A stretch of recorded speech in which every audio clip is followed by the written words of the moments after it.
Sophia Roma, I'm the director. Used and borrowed time.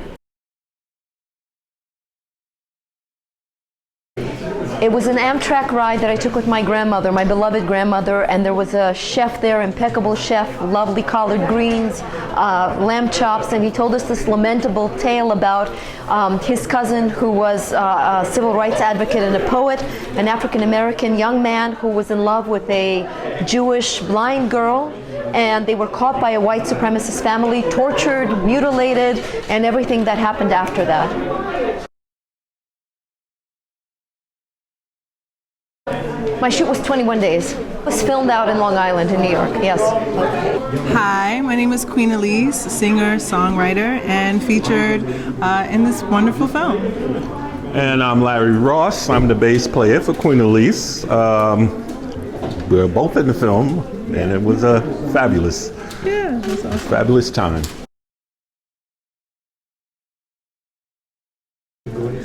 We've been working together for a little over a year now. Yeah.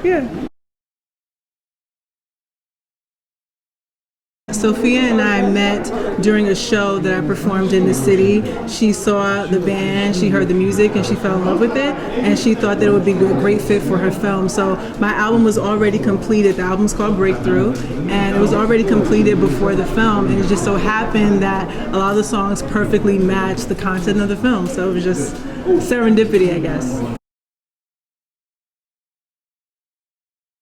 The song is Cloud 9, which is a very sensual R&B song about love and how it takes us to a higher plane. And another one is I Found You, which is about finding yourself through your spiritual journey.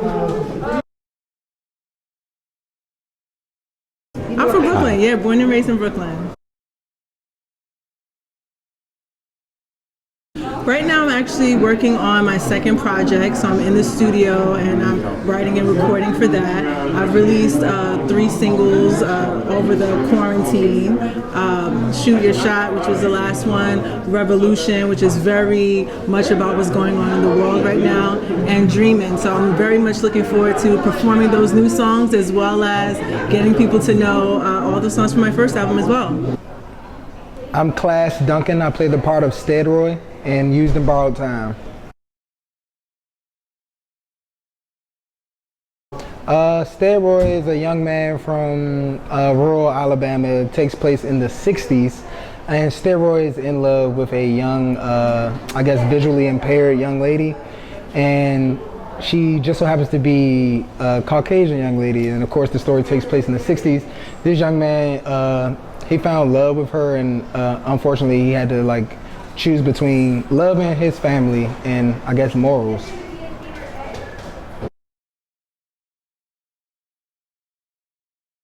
I'm from Washington, D.C. I was born in North Carolina. I live in D.C., Maryland, Prince George's County, Maryland. This is one of the first feature-length films I've done as a lead. I was a lead in another film called Cruise Summer. That was an independent film that we filmed maybe 2 years ago. My name is Marshall Bonney and I play Weldon Johnson. My name is Maureen O'Connor and I'm Blanche Woods. And I'm Ox King and I play Chad McCord. In the film I play Weldon Johnson, which is Steadroy's father. Basically I try to guide my son away from what I perceive to be oncoming trouble. And to my dismay, he gets involved with a young lady, and things proceed downhill. Blanche Woods is basically a tyrannical matriarch of a very racist family, and she and her brother Wade cause major problems for Steadroy Johnson, Weldon's son, and it's a brutal part. Chad plays a police officer who who's also a friend of Steadroy's, who's helping him look for his son who's mixed up in with this young girl and such, and he's hearing a lot of things about his involvement, and he wants to make sure that he's okay, and we're going on the prowl for him so we can make sure he's okay. I'm Vladimir Taukashov. I'm cinematographer for Used and Borrowed Time by Sophia Roma. Originally from Belarus, I lived in New York for 15 years.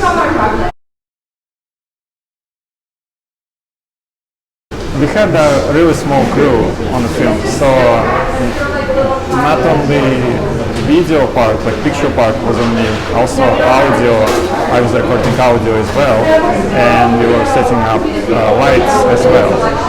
So we had to do everything by ourselves. We had no like gaffer, no audio person, like dedicated audio person. Also it was very harsh weather conditions because we shot biggest part of it in winter, so it was really cold outside, and yeah, everything else was fine. I've done quite a lot of films, and I'm mostly like documentary, like specific to documentary cinematographer, but I have done some fiction films, and also I'm a drone pilot. So I do a lot of drone cinematography for other productions.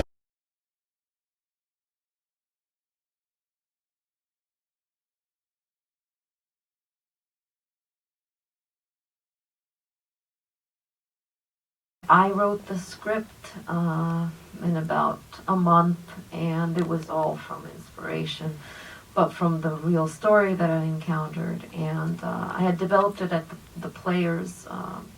It's a writers club on Gramercy, and it was a challenge, 10-minute play, and it was performed, and then I actually transferred it into a screenplay format. And then we rehearsed for about I'd say a week, maybe less, and then we went straight into production, and that took, I guess, about 21 days to shoot. 21 crazy mad days. Insanity. Okay, 22. Maureen says 22. Sorry. I lied. Oh, that's right. We did have an extra day. We did. Question? Thank you. Yes. How long it took you to choose the cast? Because it's amazing cast. Everybody here is phenomenal. So Thank phenomenal. you. And I'm telling you, as an actor, I'm jealous. I would love to play you like. Thank you. How long it took you to? I opened up with, well, some of the folks here, I'm a true steadfast loyalist. I have two wonderful actors in the back there, Walter Krochmal and Bettina Benet. I've worked with them for ages. And I've worked with Cam for at least 10 years and with Grant for 20. And so, and I was lucky enough to find Maureen, to find Marshall, Lonnie, and to find Class Duncan, and to find Alex King by open call audition on Backstage, which is the way I always do it. And it took me, I don't know, about a week to audition, and I knew that who I was going to choose would be perfect for the role. I don't know how it is. I think it's because I spent 25 years in the theater next to wonderful, monumental directors, and I always chose the actors with them, and they trusted my casting direction. So maybe if I weren't a writer or a director, I'd probably be a wonderful casting agent. I know what to choose. I have the best team. So I really lucked out, but that's how I chose it. And they were all brilliant. I'm very lucky. Any other questions? Yes. Congratulations. Thank you. Thank you. Incredible. The actors, the writing, you always write for actors. It's incredible. It's amazing. Thank you. This film is Fedor meets Kosinski meets Kusturica. There are so many wonderful filmmakers whose spirit,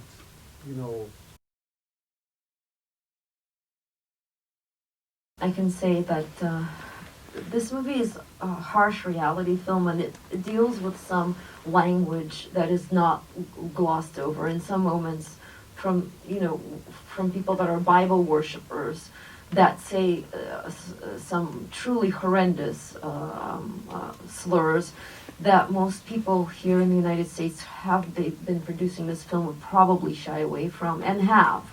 And I think I'm blessed with Renee Leakatch over there, that is the exec producer, that found the funding for me because she's just very good at it. When she went, thank you, when she went to try, when she saw the 10-minute play, set out and said, this has to be a movie, this has to be shown on all fronts.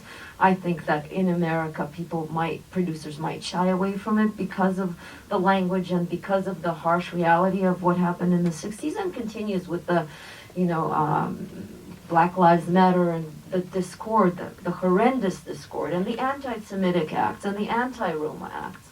And we found Estonia to be one of those places where they were willing to take a chance on it because they're very liberal, dislike the conservative agenda, and are willing to put up the money so that this slice of America is brought to the forefront. And I thank Estonia for that, because they have their own fights, as you know, and their own battles to contend with.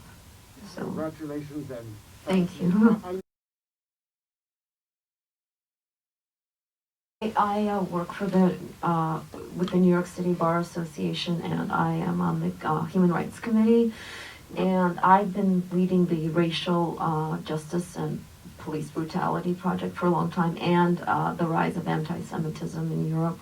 So I kind of understood, aside from this true lamentable story, I understood that my work there, and every single time I write a report, that it reflects what I've actually written, because I work with people on this level every single day, and we work with refugees and everything that human rights issues deal with. So I felt I was fairly well versed to write about that. But it can be seen in my work, human rights work, and the criminal law that I've tackled in this field definitely is reflected in this particular project due to my work for human rights and for the New York City Bar. So I'm glad to have spearheaded these projects, because it's infused in my work. I think it's very relevant today, very important. I have just wanted to go around and ask my cast members how it was working on this project and what they felt about this film. Yeah, I mean, I worked with Sophia for 20 years, and I always support her work because it's always original and it's always out there. It's always, breaking boundaries. It's always pushing issues. And she said, I wrote this part just for you. And I read it, and I was like, that's offensive. But then I was like, wow. He does kind of go through this terrible, terrible journey that's not very pleasant. But it hits on a lot of different emotions and a lot of different challenges as an actor, and a lot of different emotions that had to be kept and held. The shooting schedule was a little harsh. Well, we did it 2.5 weeks or 2 weeks or whatever, but we couldn't get the script approved until right before we started. So I was memorizing all night and then performing, and then filming all day. So I was tired, but I think this was worth it. I had not seen the full production until tonight. I had not seen the full show until tonight, so I was pleasantly surprised and laughed at myself a lot. So, yeah. How you doing? I had a really good, time doing this shoot. It's been a while since I was really in front of the camera, so it was like a step up for me for a long time. What was good about it was because with Sophia, she spent a lot of time in the theater, so she brought that that style back to in the film and such. So and being with her doing the readings and such with everybody here, it kind of took me back when I was younger, growing up in the theater and in the arts, and bringing out that natural you, when it comes to bringing that character to life. And just working with her kind of brought me back to those old days, and it kind of reminded me the importance of what it takes to to be an actor, work you got to put into it. And this is a great cast. They really did a phenomenal job. You really see just crazy. And but yeah, I had a really good time. I was really proud to be a part of this film, and I really hope to I really hope to do a lot more. I really hope to bring a lot more to this, because I really want to be a part of it. And yeah, I was only there for like a day for shooting, but it was cold as hell, but it was a good day. But it was a really good day though. I'm Class Duncan. I play Steroid. I would like to piggyback on this gentleman. Ms. Roma, she blessed me with the role of Steroid. She's a supremely talented lady. The entire cast was brilliant. The work process was awesome. We're missing a few creatives. Those people taught me a lot as well. Emily and Gavin, they were awesome as well. We got Vladimir back there. Oh, he's right here, actually. Great videographer. We have our brilliant DP cinematographer. Yes. So I love, and I love you all. Thank you for the opportunity. I appreciate you. Hi there. Oh my goodness, I'm Maureen O'Connor, and here I was Blanche, and my goodness, what a horrible woman she was. I'm looking at her on the screen going, oh my God, that was really me. The part was phenomenal, and of course working with everybody was just amazing, and I loved picking on Wade and Wade picking on me. We were hysterical, and I think the prayers at supper time were probably the best part, and it was so hard to keep a straight face with this man around. And then of course we have this lovely little lady over here who we just all adore. So I hope to do something again soon, and I hope it's as much fun as this was. Absolutely. Hi, I'm Pam. It was an amazing experience. What am I supposed to do? What am I? Okay. Oh, I can hear my voice. Well, this is the first movie I've ever done, so it was a terrifying out-of-body experience, which working with Sophia always is, which, you know, because of the way she writes, the wild places she takes you, the wild, wonderful, incredible places she takes you, which I just love about working with her, because you work on things and you say things that you never thought you'd say, and you do things you never thought you'd do.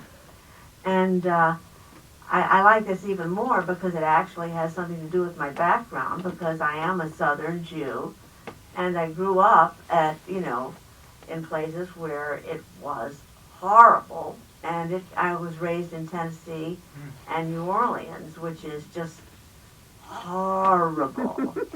Horrible. I didn't mind too much when Katrina hit it, honestly. Because of the horrible things that I saw there when I was a child. So the movie is very, very close to me, and I feel very privileged to have been a part of it. Thank you, Cam. Marshall? Hello, my name is Marshall Bonnie. I play Weldon Johnson in the film. And hello, my name is Marshall Bonnie. I play Weldon Johnson in the film. I'm working with these fine artists here, and a learning experience, definitely. And I thoroughly enjoyed it.